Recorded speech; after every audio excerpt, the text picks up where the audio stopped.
Welcome, fellow plebs. My name is Sean, and this is Tribunus Plebis. And hello, everybody. Welcome back.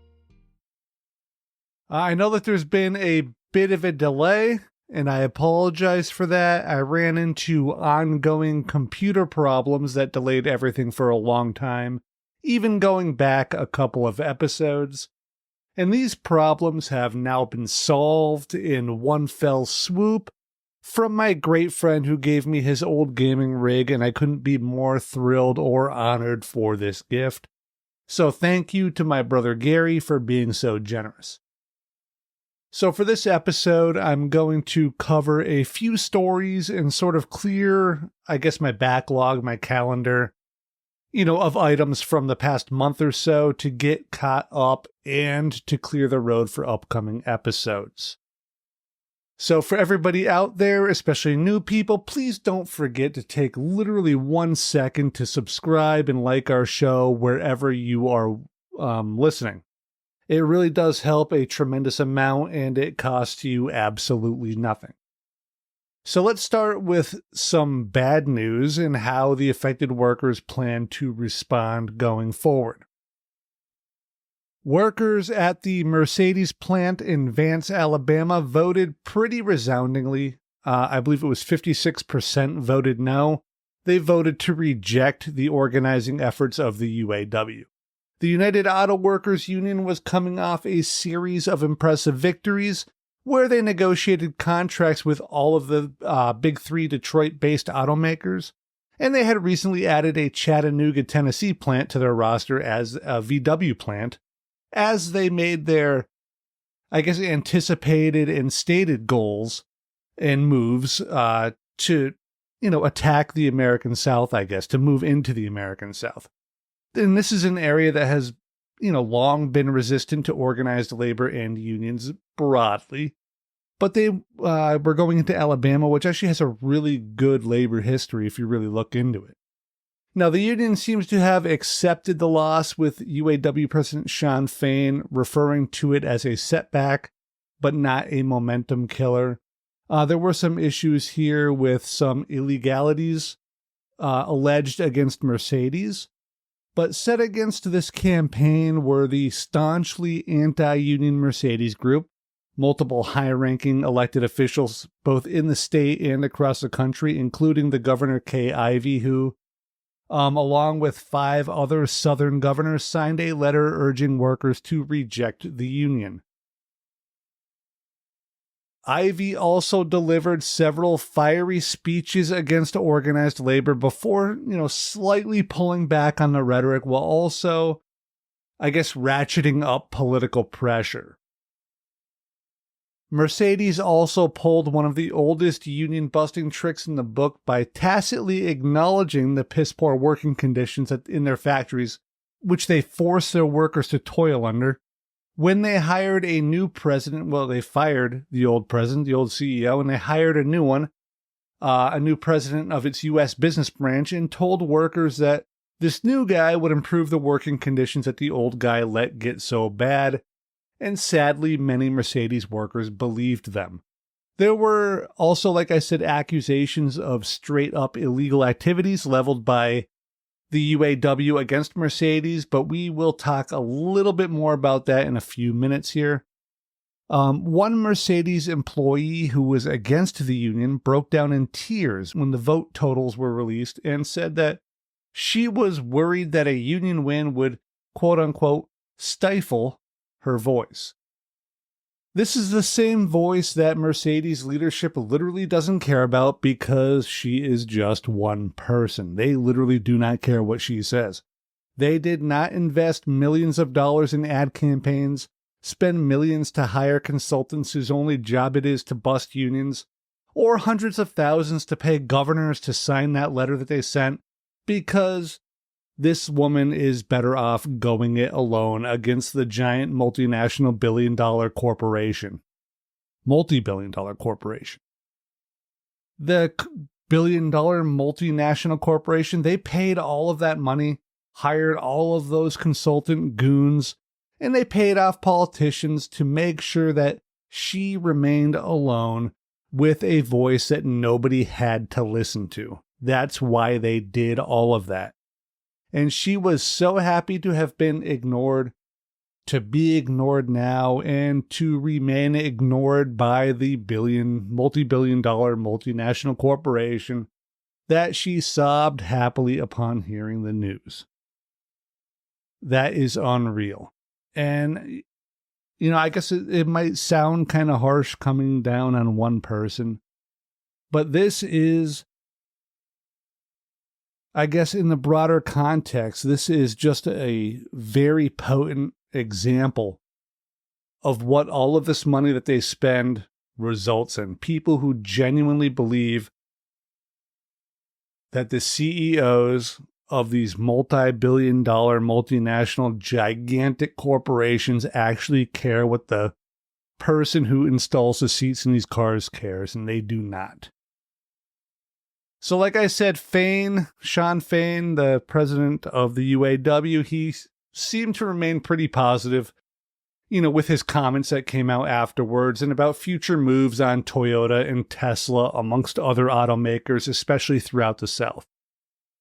Now, what I do think, despite this painful loss, is that the attempt here, along with the win in Chattanooga, heralds something that we've been needing in this country for a long time, from basically every union, and especially the big ones, a move towards organizing. And yeah, that might seem a little weird to say that unions haven't been organizing and that they actually need to do it. But they do need to do it. They need to do it to keep pace with new jobs, at the very least. Just as jobs grow, the sheer number of jobs grow in this country, if you're not recruiting new members, you're just losing, more and more of a foothold in the workforce. They need to do it to keep their coffers full. They need to create strike funds. They need to help their workers. And they need to do it to create, I guess, ever more wins, right? To keep the win streaks going, to keep the pressure on, and even take some losses along the way. All these things cost money. Now, while unions can actually grow in numbers by, kind of remaining entrenched, they can't grow enough. As there are more people in the country, more jobs are created, and so on, right? It just keeps building. An entrenched union, a fortress union, even if it makes some gains in overall members, will remain constantly dropping as a percentage of workers. Unionized worker numbers might actually go up in, the raw total. And sadly, they really haven't, but I'm just making the point here. And along the way become less powerful, less influential, and, more siloed, which is a bad thing. Organized labor has to actually organize and expand to continue mattering. And these sorts of bold moves, wins, and even the losses, where they occur are important. What the UAW is attempting is important. And it's something that other unions should start to follow. And for all of those kind of writing this loss off as a sort of momentum killer or return to failure or like stagnation, just keep in mind that the Chattanooga VW plant voted 2 times to reject that union before voting yes the 3rd time. Not all change is overnight, but all change is earned. Workers will lose some fights along the way, but they will not be defeated. Now, as to the UAW's response to the Mercedes loss, they have filed a claim with the NLRB, the National Labor Relations Board, and they have levied a baker's dozen of accusations against Mercedes. Now, I'm not going to read all 13, kind of straight up, but I'll hit the big ones. And if you're watching on YouTube, I'll have the actual PDF up here for you to see. Now, all of these are allegations at this point, so please keep that in mind. I want to repeat that, for probably obvious reasons. They are accused of everything from targeting pro-union workers with drug tests to firing at least 4 pro-union workers in the lead up to the election. These charges include preventing the distribution of union materials, captive audience meetings, preventing the discussion of the union vote in non-working areas, that they prevented pro-union solicitation during work hours while allowing anti-union solicitation during the same times. They are even accused of the ages-old tactic of riling up racial prejudices, the old anti-union, anti-solidarity crowbar of the past, in an attempt to exacerbate any tensions which may have existed or which they tried to create in an effort to turn workers against other workers. They allegedly fired pro-union workers, drug-tested pro-union workers more than their counterparts, allowed one side to politic during work hours but prevented the other from doing the same, and they even allegedly attempted to exploit racial divides amongst their workers. If any of this is accurate, it is absolutely despicable behavior, just absolutely disgusting. Now, the union is actually petitioning for another election. They are asking that this one be set aside rather than seek a bargaining order via the recent CEMEX judgment. More on that later in this episode, actually, the CEMEX ruling. A CEMEX injunction would force Mercedes to acknowledge and bargain with the union, and new elections would obviously leave a lot of that up to chance. Now, to be honest with you, I'm not entirely sure why the UAW isn't seeking that CEMEX injunction under Article 10J and, get the immediate union recognition. But after thinking about it the past few days, I have two main thoughts on it, two, basic ideas. The first is because of politics, national politics. We have the presidential election coming up and a pretty good chance of another Donald Trump White House, which means that he can appoint a new head of the NLRB and destroy the progress made under Joe Biden. Hell, they will probably attempt to destroy the NLRB itself from within. The important part here is that if the election stands at Mercedes, then the UAW would need to wait 1 calendar year before they can try again, which would place it during the next presidential term, and whichever roadblocks would certainly be in place by then if Trump wins. Not to mention that a Trump NLRB would be far less likely to even look at, let alone enforce, illegal behavior by corporations. Now, forcing union recognition using CEMEX would preempt all of this political stuff, but it leads, basically into my next thought. Now, using CEMEX here in this particular election would be counterproductive in a couple of ways, I think. The union lost this election with 56% of the workers voting no. That is a significant amount of no votes. They lost by a pretty good margin there. If CEMEX is enforced, it would send a troubling, message to that 56%. They will have heard how important democracy is, how important voting is, how important the voice of the majority is, and how the union is here to help them, and how the union is both voluntary and that it is made up of them. The workers are the union, and they have the final say. If the UAW were to lose 56% to 44% and then say, yeah, you know what, no, you're getting the union anyways, and the government steps in and does it for them, then it would undermine everything that they've been saying. It says that even if you don't want it, 56% of you don't want it, the union is here anyway, tough crap. Not only will this create resentment, distrust, and break solidarity, it would also create a fertile ground, for a decertification vote in the future. Now, when I first read the filing and saw that they weren't asking for the 10J, I was a little bit surprised. Like I said, it didn't make sense to me.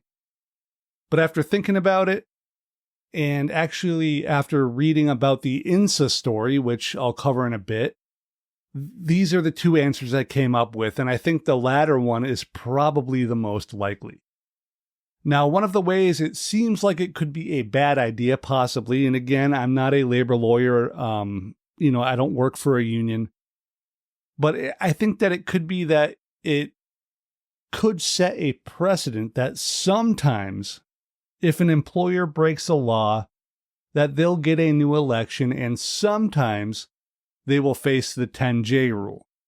And it seems to me that anything at all that creates these sorts of, I guess, caveats and splits, these bifurcations of how these things can go, where sometimes 10J CEMEX is enforced and other times it just isn't, that there's a danger that it will allow the companies and the lawyers and the politicians to more quickly and easily chip away at these hard-earned rights to organize ourselves into unions. It might, it might give the anti-union forces footholds to break apart worker solidarity and pry open the legal loopholes which they are so desperate to find. This could get CEMEX overthrown possibly. I don't know. I'm literally not a labor lawyer. But I just think it's something that I've been thinking about. I don't think that's a guaranteed outcome, and I think I understand why the UAW is attacking it this way, but I can't stop thinking that this is a potential issue moving forward. Now, if anybody out there has the answer to this question, please holler at me in the comments or one of my socials in the LinkTree, which are all in the description below. And if you do, thank you very much. I'd appreciate it. All right, let's shift gears here a little bit. But first, let me say that Tribunus Plebis Media is now a proud member of the Labor Radio Podcast Network, along with dozens of other shows. If you're interested in the things we talk about here at Tribunus Plebis, please take a moment to check out all of the other shows in the network by checking out laborradionetwork.org. There are, shows all over the country covering labor issues from top to bottom, from legal to actual union podcasts, organizers, labor news, everything in between. It's a great network of, working class podcasts. It's really great. And I'd also like to add that we now have a little swag for sale. We have t-shirts, hoodies, mugs, stickers, and so on. I think there's a few other things. I'll be adding some new designs soon, but the link to the shop and to the Labor Radio Podcast Network will both be in the description wherever you're watching or listening. All right, so now back to the episode here. All right, and what is actually really good news for workers? The Federal Trade Commission has voted to ban nearly all non-compete agreements. Okay, so what are non-competes? Well, basically, they are a contract or a clause in a contract which prevents workers from moving to new jobs which are in the same field as their current or former employers. So if you work for, say, Ford, you could have a non-compete which prevents you from working for any other auto manufacturer across the country, or even any auto-related supply chain company within, something like 50 miles of your Ford job. Non-competes are exploitative contract clauses which stop workers from taking better jobs elsewhere, starting their own businesses even, or even forcing them to suffer under conditions ranging from sexism to racism, and even emotional and physical abuse, not to mention the more mundane things like unsafe or unfulfilling workplaces. They also can force workers to accept lower-paying jobs in other fields, outside of where they've been working, or even to relocate their lives to escape geographic restrictions on their job movements. It's really a disgusting practice, and this FTC vote was a good thing for all workers. The new final rule was voted on April 23rd, I believe. It was April 23rd. It barely passed, which is telling in and of itself, in a 3-2 vote. In fact, one of the dissenting voters, Melissa Holyoke, predicted that the ban would be challenged in court and went so far as to predict that it would actually be struck down, an event which we shouldn't dismiss given the current makeup of the Supreme Court. The rule, it essentially declares that non-competes are an unfair work practice, which unfairly limits worker choice, freedom, and competition. There are about 30 million people currently working under non-competes, about 1 out of every 5 workers in this country. And that's a conservative estimate. That's how many people that this will affect. This final rule will go into effect 120 days after it's published in the Federal Register, which I believe is coming up pretty soon. I'm like 98% sure that that's how it works. Once a vote is made, it is recorded and published very quickly, so it's 120 days from that point.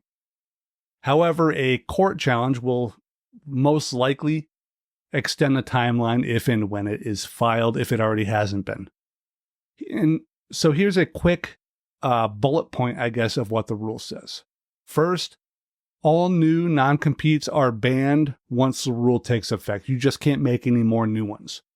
Second, all existing non-competes are voided, or I guess maybe more accurately that they are rendered unenforceable at this point. This is true for all non-competes at this point, except those for senior executives. In the case of these senior executives, defined as those making more than, it was about $150,000. I think the precise number was $151,000, but whatever, 1,000 here or there. It's like 150 grand. If you make over that and you are in a position with policy making power, they can keep the non-compete. Sorry, but I forgot what I was talking about. They can keep the non-compete until the end of the contract. The FTC says that some of the gains which workers across the country will get from this new rule are expected to be that the national health care costs will drop by anywhere from $74 to $194 billion. New business formation will increase by 2.7%, which could result in a gain of over 8,500 new businesses each year going forward.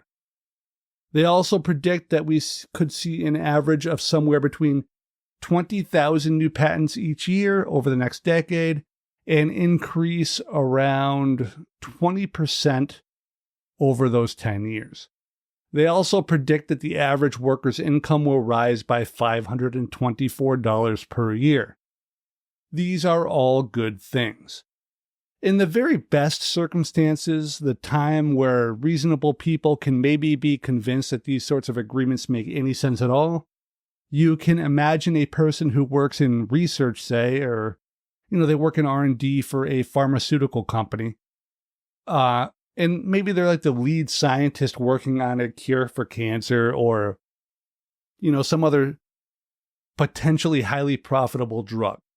Now, another pharma company comes to him and backs up the Brinks truck, as they say, to get him to quit and come over to their company and share everything he knows about the new drug, plus all of his personal brilliance and, drug-making skills.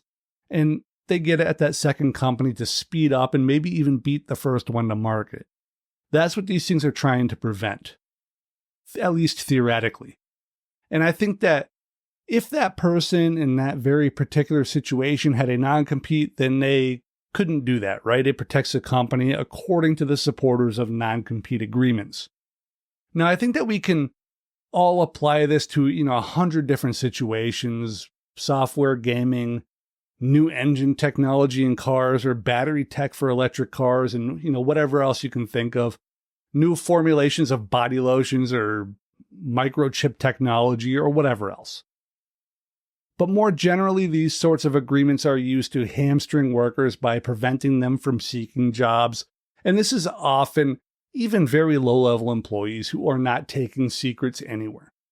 Non-competes exist in everything from fast food restaurants to tire-changing shops, and even rather infamously in pet grooming jobs at places like PetSmart.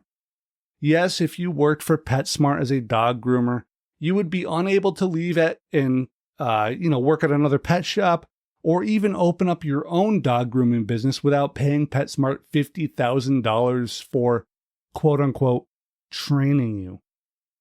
Now, years ago, the sandwich chain Jimmy John's got kind of famous for all the wrong reasons, for having a non-compete to prevent people from leaving and taking their, I guess, supposed secrets to, say, Subway restaurants or Blimpies or other sandwich shops. The language in that non-compete was something like they couldn't work for any restaurant making sandwiches, wraps, or other deli-style foods within a few miles of the Jimmy John's which they worked at. Now, these sorts of agreements restrict worker movement, reduce wages, increase ancillary costs like healthcare, and can even force people to work in openly hostile places. and continue to suffer in them with mental, emotional, and even physical and sexual abuses from their employers and their supervisors. Now, in many places, these things haven't really been enforceable for a long time. California has had a long-standing ban on all of these things. Well, I guess, I don't know if it was technically a ban, but they weren't enforceable in California. But even in the places where they weren't legal, or they weren't enforceable at least, they were still used. And as funny as that sounds, they remained effective for two reasons. One is because employers found legal workarounds, and also because a lot of workers simply didn't know that they could not be enforced. This is especially true of young workers and workers who, I guess, live on the precipice of financial disaster, and especially immigrants, right? Documented and undocumented people in these really untenable situations where they're desperate for a job. And even when people who are in, I guess, precarious situations are told that these things can't be enforced, they still worry that maybe they will be, because they cannot take that risk of leaving a job and having these things come back to bite them. And sadly, this, I guess, lack of knowledge and even confidence of workers, especially the younger, older, and lower paid workers, the more marginalized workers, it's weaponized by companies to literally terrorize them into obedience and prevent them from leaving. It can even prevent organizing by these workers. So when you're in a desperate situation and the guy in the three-piece suit, with the big degree and the 18 lawyers standing behind them, and they wield this incredible power of being able to end your ability to provide for yourself and your family, when they're telling you that if you leave, you can't use the skill you have and you'll owe the company $10,000, that's enough to scare some people. That's enough to scare a lot of people. And it does, and it did, and it will, or I guess it won't now, but it would have scared many people going forward. These contracts may not be predatory in the broadest general sense, a sense that most people can maybe agree that they may be useful, like we were talking about with the pharmaceutical company. And, maybe not at all in specific situations, but they have absolutely been used in a predatory way as they trickled into the general workforce. That's where it really became a huge problem.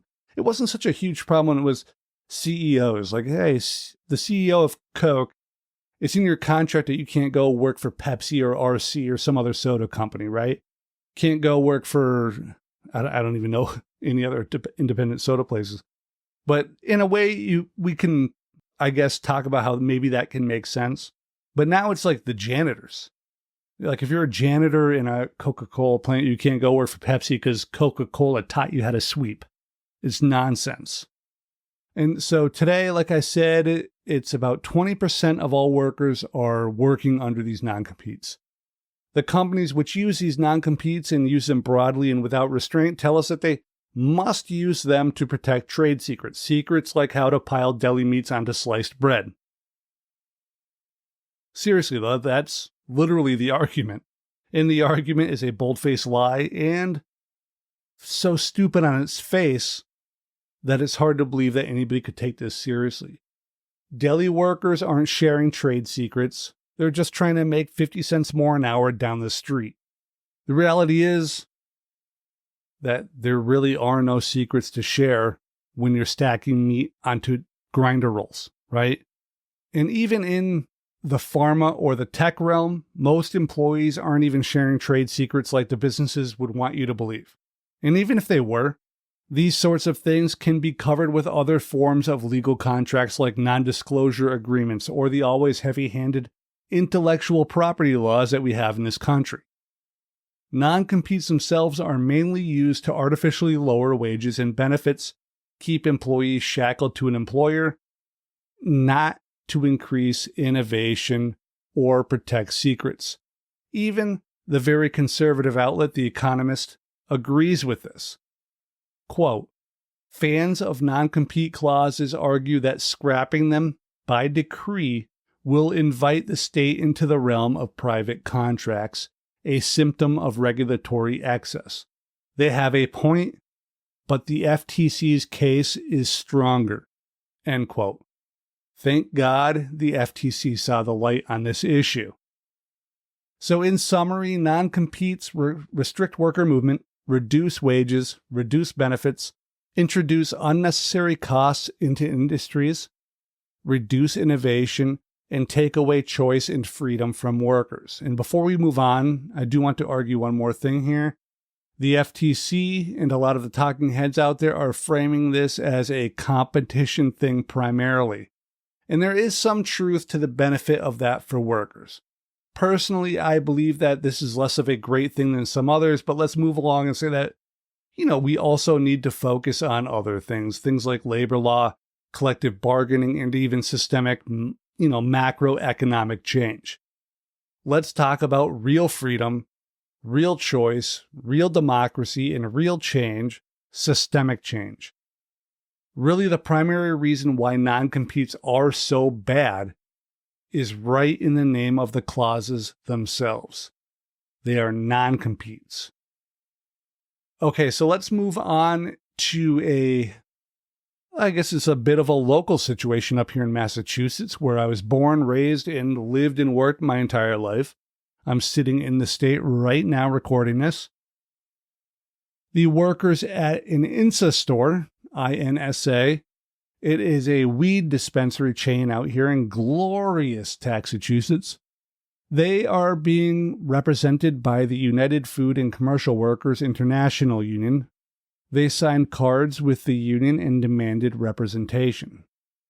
INSA then began abusing their employees who sought justice from the NLRB from that abuse.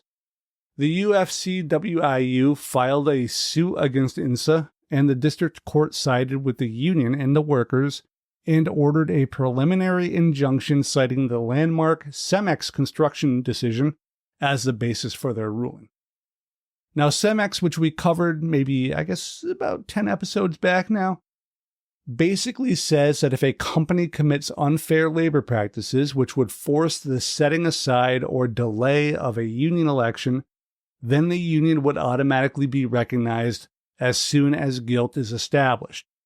Essentially, if the company fires workers for organizing unlawfully campaigns or just generally retaliates against the workers for their union organizing efforts, then the union is recognized and the company must bargain with them in good faith. They're forced to do it because they broke the law leading up to it.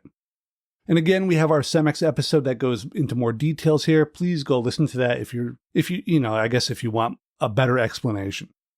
So INSA had several infractions, all of them serious. They involved things ranging in severity from suddenly punishing workers for actions which they had never punished anyone for in the past, to outright firing organizers. One instance was an employee who ate a popsicle in the money room.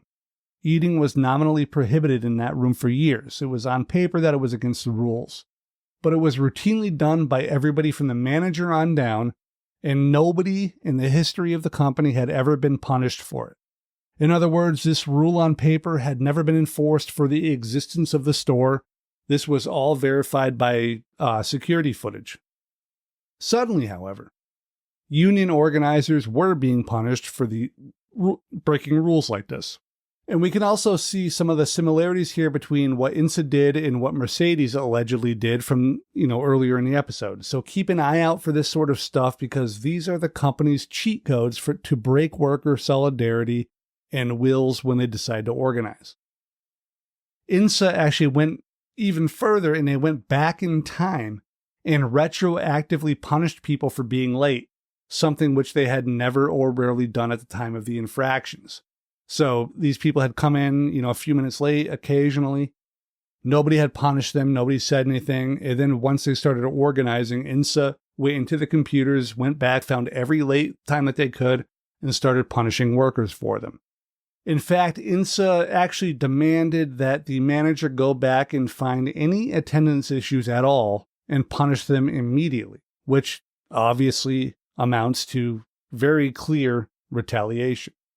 They also began reviewing video and punished 4 employees for the previously never punished issue of leaving the cash door open while they were inside.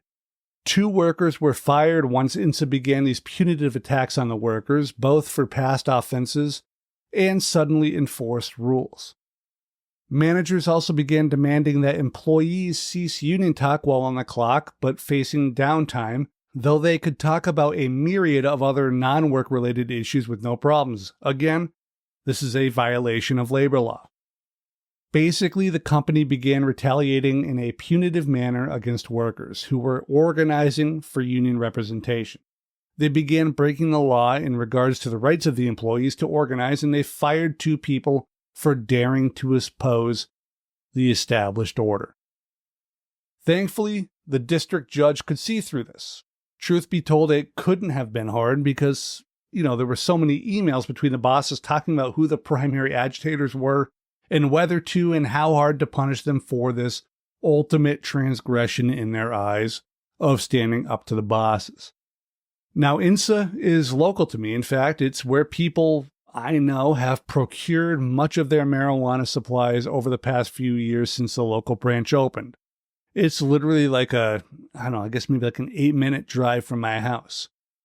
And, in my head, I still kind of think of like Weed Dispensary as a sort of old school head shop, a little store stocked with bongs and papers and incense and, tie-dye and lava lamps, except now they sell weed.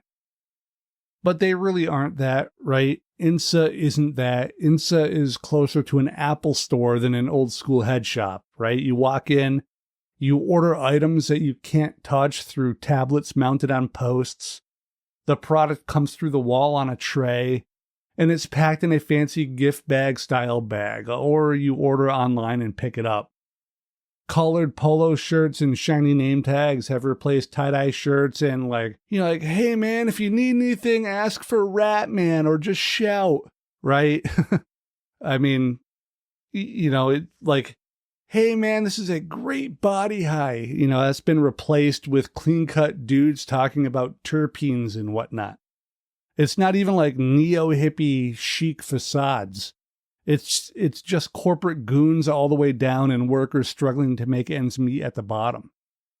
They're not here to heal your pain, or help, or make you happy even, or unite us.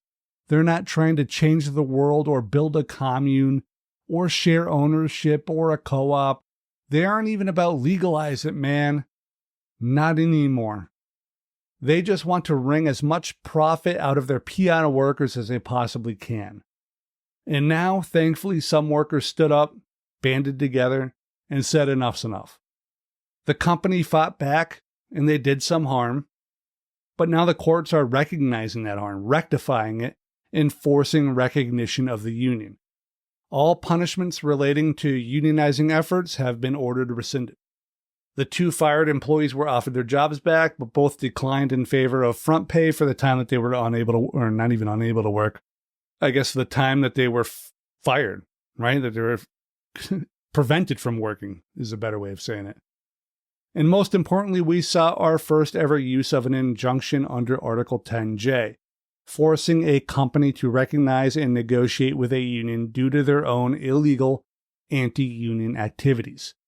So congratulations to the INSA workers for sticking together, bearing the weight of what they went through, and eventually, in the end, getting the recognition which they sought. So good luck on that first contract, people. In other news, and I think our final news, the Bureau of Labor Statistics released a report on wages at the end of April, and surprise, surprise, unionized workers in the private sector saw their pay increase by 6.3% over the last 12 months, which is the biggest one-year jump since 2001. Now, non-union workers in the private sector saw their pay increase by just 4.1%, barely matching inflation. Once again, it is drastically showing just how much better the average union pay bump is for workers. Now, at my job, we got an insultingly low 4% raise this year.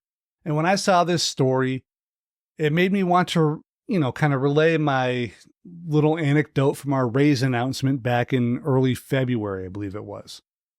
Our boss comes in and says, hey, you're getting 4% raises starting in April.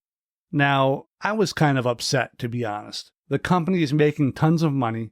Quarterly earnings calls have been great for investors for years. All the financial reports look good, profits, big bonuses to the big boys, right? Stock buybacks, all that stuff were good. And we get just 4%. I was frankly insulted.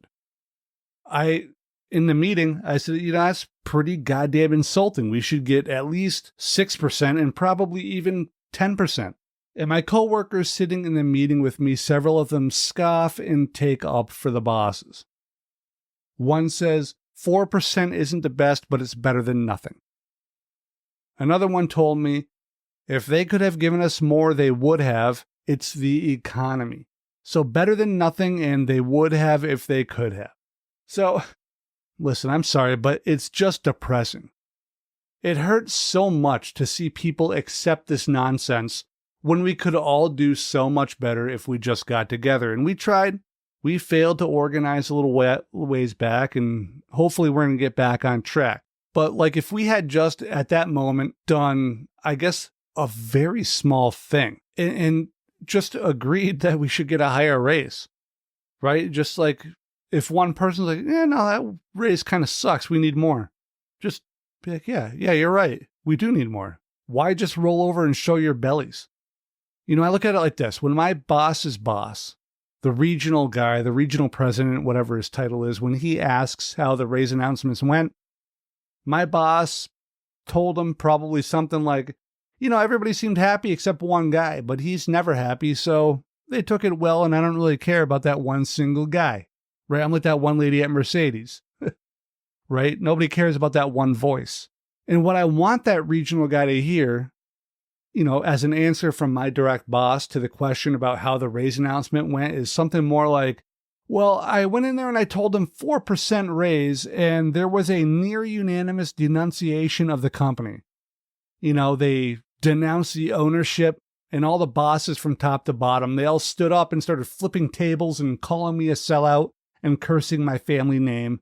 I was forced to hide in my office as the workers rampaged through the goddamn building, chanting about 10% or shut it down while tossing Molotov cocktails at the supervisor stations.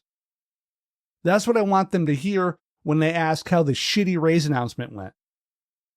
To me, taking a small bullet by speaking up rather bluntly, and I don't say that to sound like a hero or whatever, but it's not always easy to do, right? To stand in front of your boss and tell him that that's BS, you owe us more money. And I just said, the raise wasn't enough, right? My job's not on the line. Like I said, I'm not a hero. But the point is, someone stood up, said this is an insult. Now just back them up. Just agree. Just say, yeah, a bigger raise would actually be nice. Instead, we get scoffs, defenses of a raise that wasn't even in line with inflation, effectively a pay reduction, and straight up defenses of a billionaire CEO who's not paying us enough so that he can have a mansion, yacht, and dispense massive bonuses to loser Wall Street a-holes instead of properly paying the people who actually earn him all of that money, which buys him all of those things. And while being left stranded on that island in that meeting sucked, and while the responses of my coworkers sucked, the thing that really hurt me the most, and I mean it really actually hurt my heart when it happened, it was when, as we were walking out the door of the office to start the day, one of my peers, my coworkers, he comes out just behind me and says, once we're safely, out of earshot of the bosses, he says, you're right, that raise is bullshit, before scowling and walking away. Now, my brothers and sisters, my siblings, my comrades, quietly agreeing with each other out of the earshot of our coworkers and bosses, it doesn't do us any good. Saying that raise is bullshit 2 minutes ago, amongst your peers, in front of your bosses, with other people in solidarity, that would have meant something. It would have meant a lot. It very likely would have enticed a third person to agree, right? Maybe more. Maybe a majority. It would have had my direct boss telling my regional boss, well, you know what? Maybe there wasn't a riot, but he would say, hey, you know what? Half these guys are kind of upset that they got a crap raise. I don't know if that would have changed anything. It probably wouldn't have, right? But at least it would have heard that we were upset. Now, I guess as we try to re-energize an effort to organize our workplace, my workplace, we had a moment there where we could have made ourselves a little foothold, right? A sort of rallying point. We had an actual issue to unite us that we all could have agreed upon. Who doesn't want a better raise? Right? And we let it slip. We got that 4%. We got a less than inflation raise. We took a pay cut this year. And the workers who stuck together and said collectively that we need real raises. We need to beat inflation. We need to be able to have our bread and our roses too. They got, 50% more than we did? And they got it because they stuck together. Because they didn't keep quiet or agree with corporate or defend corporate or mutter under their breath and, impotently stomp away.